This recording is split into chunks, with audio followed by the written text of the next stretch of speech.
Hello folks, I hope that you're having just a great and safe day today in today's COVID world. So today I want to take a look at the next chapter of my living with Huntington's disease, specifically what it's like, how I live positively.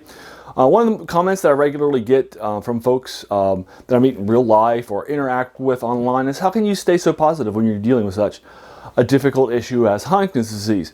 And this video will basically take a look at the two ways that I do that, and then I keep myself sort of and where I credit that and where that comes from. So as a reminder for those of you who are joining the series or who may be new to Huntington's disease, it is a neurological degenerative condition. I've had it for 7 years now.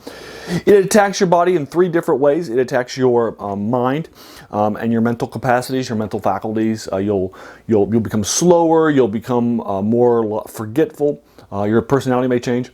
It attacks your mental health. You're more likely to become depressed, more likely to be affected mentally, your mental health rather, and you're also more likely to be attacked physically as well.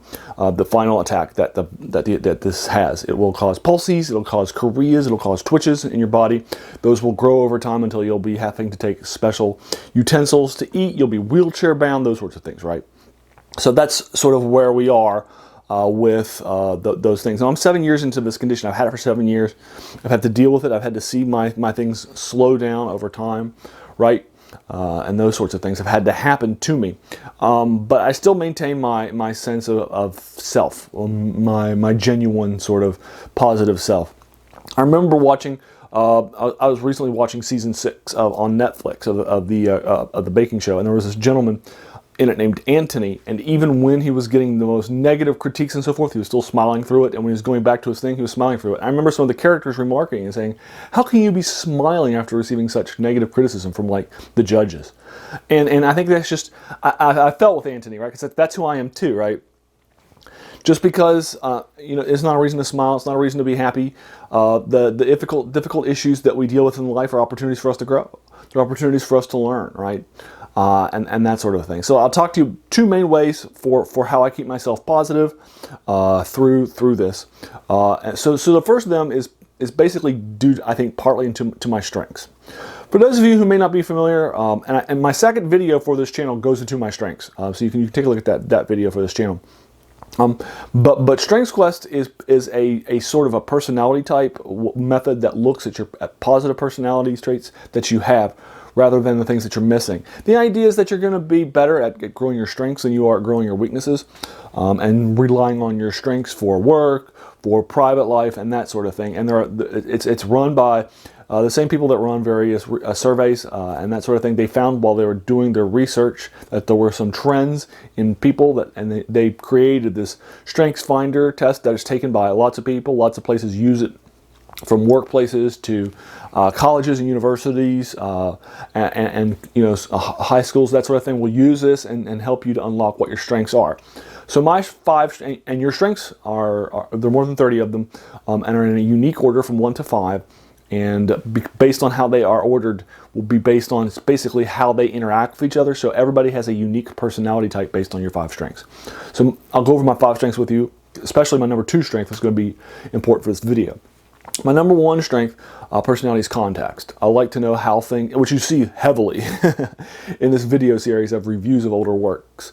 I appreciate something more when I know how it came to be. I appreciate something more when I see what it's, where it got its influences from. Take example, Dungeons and Dragons. I appreciate the game Dungeons and Dragons more when I see when I go back to Appendix N by Gary Gygax and resource and review, and I go back and look at and read the various works that influence the game that I love so much. The same thing's true with a lot of other things too. I enjoy things more when I know how they came to be there. When I first started a job, I'm not going to change things on day 2 and say, okay, everybody, here is all the issues that we have, and we're going to make these changes. I'm not going to be that start date change agent. But half a year in after I've gotten a chance to see what works and what doesn't work, get a feel for what would work, those sorts of things, definitely. That's kind of my context in action. My second strength is positivity. I think that the things that happen are opportunities for room for growth. I see that as a big part of who we are. I'm a glass half full person, and that sort of thing. So that's my second strength. My third strength, which we'll talk about a lot later on. My third strength is I am strategic. I'm the big picture planner. I'm the planner. Before I created this channel, I wanted to make sure it had room. So I had already outlined 50 videos for this channel to make sure that I had enough videos to come down the pike. I plan things ahead of time. I do things early. I have a bi-weekly column. I turn in my columns a week before they're due, if not earlier. I definitely try to keep myself up with a number of things, and I plan things a lot. So I'm strategic. That's my third one. My fourth one is connectedness. I believe that things that happen to one of us happen to all of us. We're all interconnected. I will celebrate in your victories as you succeed in life, and I will wallow in your miseries and failures as issues come across in your life too. And I'll feel them. I'll feel both of them. I'll feel super happy for you as you win, and I'll feel super sad for you as you lose. I actually feel them emotionally as well. So that's also a key part of who I am. And then finally, my last strength is ideation. I see things, I see trends, I see connections where other people may just see raw data. I can look at numbers and see their connections. I create unique ways of classifying things and creating connections in my mind that other people haven't seen and that I haven't been taught. That's ideation. So those are my 5 strengths. From context to ideation. Now you see context a lot, you see strategic a lot. We'll talk. You definitely probably get personality. My number two too. I'm sure comes across as well. But we'll talk a little bit more about that. Because I definitely think you see that with my method of kind of handling Huntington's disease. Is by doing with it and my positive sort of take on life, and how I push through things. And you just got to do it and get through it. You'll be fine. You'll grow from it. You'll learn from it. You'll get better as a person. And those are and that's my approach to Huntington's disease too. You know, so that's kind of my positive side of things. I think that's one way that I deal with it, is that one of my strengths naturally leads me to have the smile through the toughness, and caring for others is another part of that too. Secondly, the second part of this, and I apologize up front for those people who may be watching this who aren't religious or Christian, but my second way of dealing with it is by praying to God to take it away. I pray to Him on a daily basis, to take away my pain, take away my sufferings, to let me fall asleep tonight, and those sorts of things, and it usually happens. I usually to take away my tensions, my issues, and it happens. Also, another part of my sort of salvation, as somebody who's Christian and who is saved, I know where I'm going when I die. It's not, I'm comfortable in that knowledge. That's why my death is a victory. Not only will I defeat this condition, but I know I'm going to die, go into the ground, and wait the second coming. I already know that, and so my life's final answer has already been determined. I already know it. Knowing that allows me to be better enabled to deal with the difficult issues of today. So my second reason, thus, is a religious one.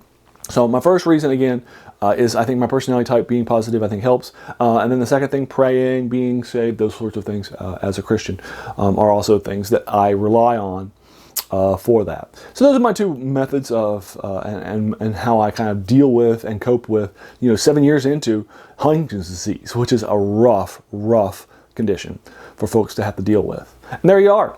Have you had to deal with Huntington's disease or a similar condition? I'm happy to talk with you about it more, engage with it. If you have any questions at all, please feel encouraged to ask them. That's what this is about. And then finally, if you enjoyed this video, I try to do a weekly update on these each week for you all. And finally, hey, I want to thank you so much for taking time out of your day and watching my video. We all have so many things happening in our lives. We're pulled in so many different directions, right? So the fact that you spend that time with me is very humbling, and I really do appreciate that. So thanks again and have a great day.